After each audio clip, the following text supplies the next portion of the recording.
ओम नमः शिवाय। दोस्तों, स्वागत है आप सभी का आपके अपने चैनल खुशहाल ज़िंदगी में।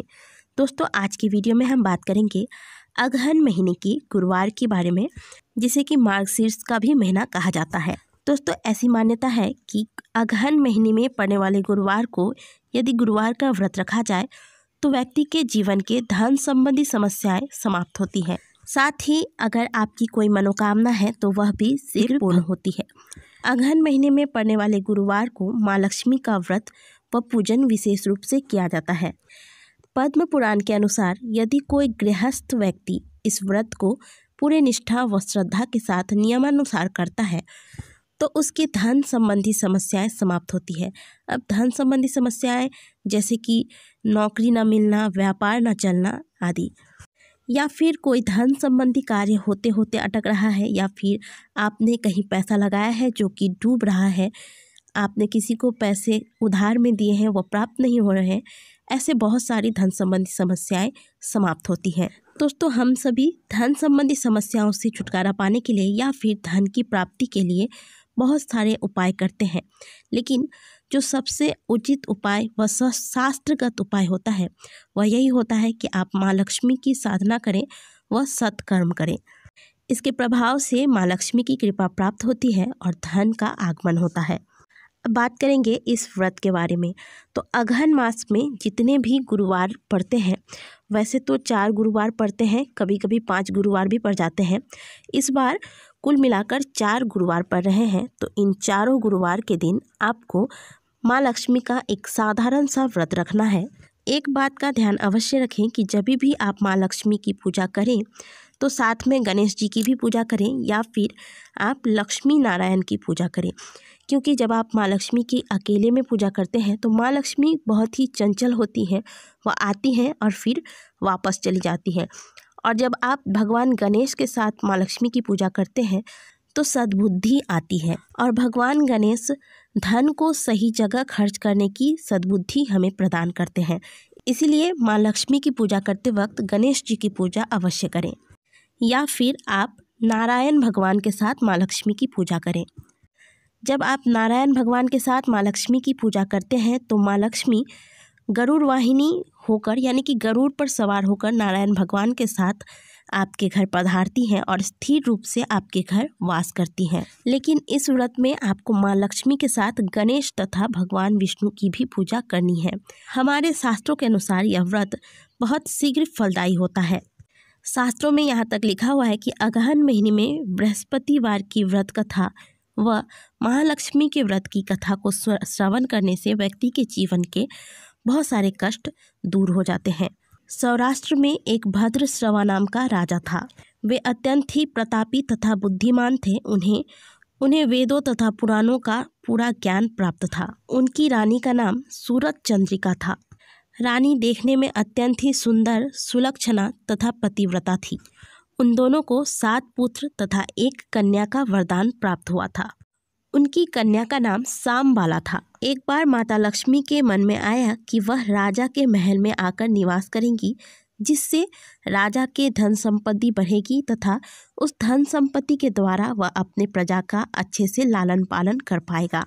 यह सोचकर माँ लक्ष्मी उस राजा के महल में प्रस्थान करती हैं।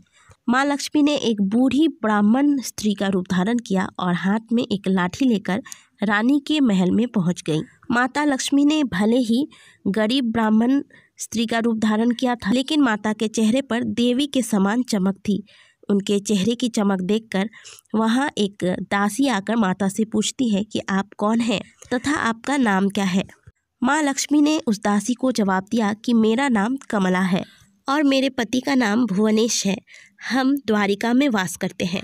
माता ने कहा कि तुम्हारी रानी पिछले जन्म में एक वैश्य की पत्नी थी। वह वैश्य काफ़ी गरीब था तथा गरीबता की वजह से वह अपनी पत्नी के साथ रोज झगड़ा करता और उसे पीटता था। इन दुखों से तंग आकर रानी अपने पति को छोड़कर, उसके घर को छोड़कर जंगल की ओर चली गई और वन में दर दर भटकने लगी। रानी की इस अवस्था को देखकर मुझे उस पर दया आई, तो तब मैंने उसे सुख संपत्ति देने वाले महालक्ष्मी व्रत की कथा सुनाई थी। मेरे कहने पर उसने श्री महालक्ष्मी का व्रत किया, जिसके प्रभाव से माँ लक्ष्मी उस पर प्रसन्न हुई और उसकी गरीबी दूर हो गई तथा अपने पति के साथ सुखी वैवाहिक जीवन यापन करने लगी। बाद में दोनों पति पत्नी का शरीर पूरा हुआ यानी कि देहांत हुआ, और क्योंकि उन्होंने माँ लक्ष्मी का व्रत किया था और माँ लक्ष्मी की सेवा करते थे, इसलिए मृत्यु के बाद उन्हें लक्ष्मी लोक की प्राप्ति हुई। जितने सालों तक उन्होंने माँ लक्ष्मी की सेवा की, माँ लक्ष्मी की भक्ति की, उतने ही सालों तक लक्ष्मी लोक में सुख की प्राप्ति की। और इस जन्म में उनका जन्म राजघराने में हुआ, लेकिन वह लक्ष्मी व्रत करना भूल गई हैं, इसलिए मैं उन्हें याद दिलाने आई हूँ। बूढ़ी औरत की बात को सुनकर दासी ने उन्हें प्रणाम किया।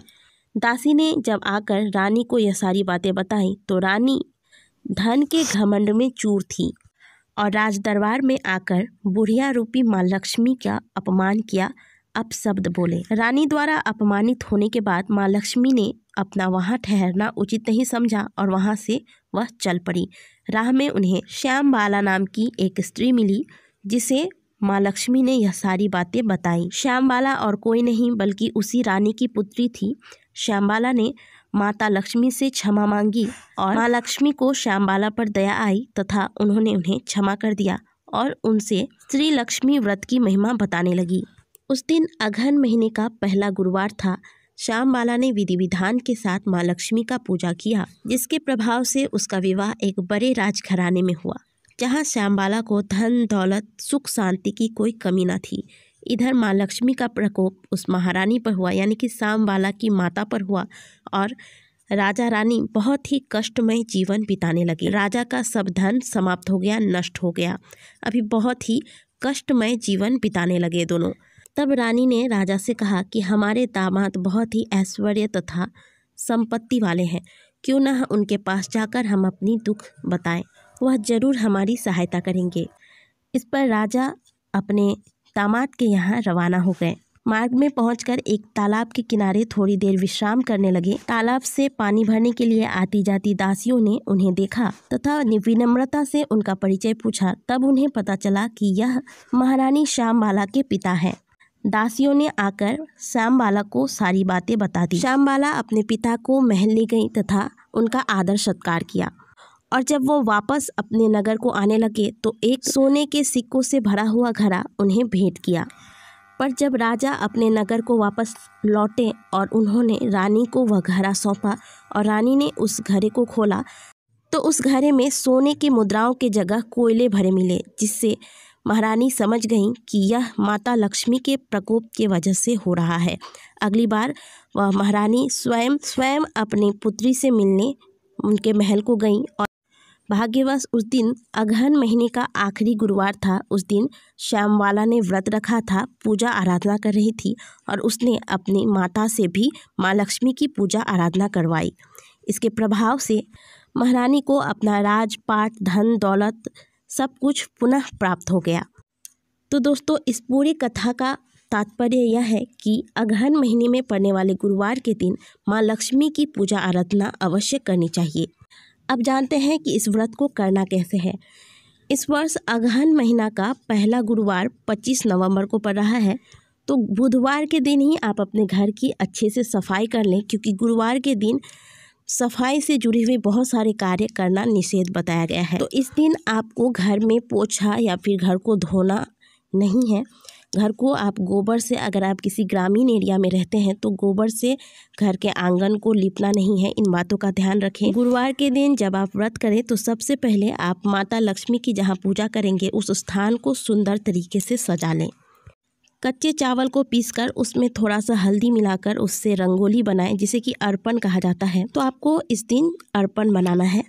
जिस स्थान पर आप पूजा करेंगे उस स्थान पर आपको अर्पण बनाना है और जिस विधि से आप वैभव लक्ष्मी की पूजा करते हैं उसी विधि से आपको यह पूजा भी करनी है। सबसे पहले आप कलश बिठाएं। कलश बिठाने से पहले नीचे थोड़ा सा चावल का ढेर लगाएं, उसके ऊपर तांबे का कलश बैठाएं। कलश पर आप आम के पल्लव रखें और एक पात्र में जो भी सोने की आभूषण जो आप साफ़ करके आपने रखा है या फिर सिक्के या फिर कुछ पैसे इत्यादि भरकर उस पात्र में आप लोटे के ऊपर रख दें। अब इसके ऊपर आप एक नारियल रख लें। यह नारियल आप प्रत्येक गुरुवार को, यानी कि अगहन महीने में जो आप व्रत करेंगे, जितने भी गुरुवार को व्रत करेंगे, इसी नारियल का आपको इस्तेमाल करना है। तो इस तरीके से आप कलश की स्थापना करें, एक दिया जलाएं। सबसे पहले आप गौरी गणेश का पूजन करें, इसके बाद आप माता लक्ष्मी का पूजन करें। जो पुष्प, अक्षत, सिंदूर इत्यादि से माता का पूजन करें। संभव हो तो इस दिन खीर का प्रसाद माता को चढ़ाएं। पूजा के बाद आप माता की आरती करें। दिन भर आपको व्रत रखना है। शाम के वक्त आप एक घी का दिया माता की पूजा जहाँ पर आपने की है उस स्थान पर जलाएं। और यह पूजा आपको सुबह के वक्त करना है। शाम के वक्त एक घी का दिया अवश्य लगाएं। और इस व्रत में आप एक वक्त भोजन कर सकते हैं। नमक का त्याग करें, यानी कि आपको मीठा भोजन करना है। अब भोजन में आप हलवा या खीर बना के खा सकते हैं, लेकिन पहले आप जो भी बनाते हैं उसे माता का भोग लगाएं। इसके बाद इसे प्रसाद रूप में ग्रहण करें। अगले दिन प्रातःकाल आपने जो कलश में जल भर के रखा है उसे पूरे घर में छिड़कने के बाद किसी गमले में डाल दें। और जो आपने आभूषण, सिक्के वगैरह चढ़ाए हैं कलश के ऊपर, उसे आप पुनः अपने घर के लॉकर में रख दें। जो कलश के नीचे चावल है इसे पंछियों को दे दें।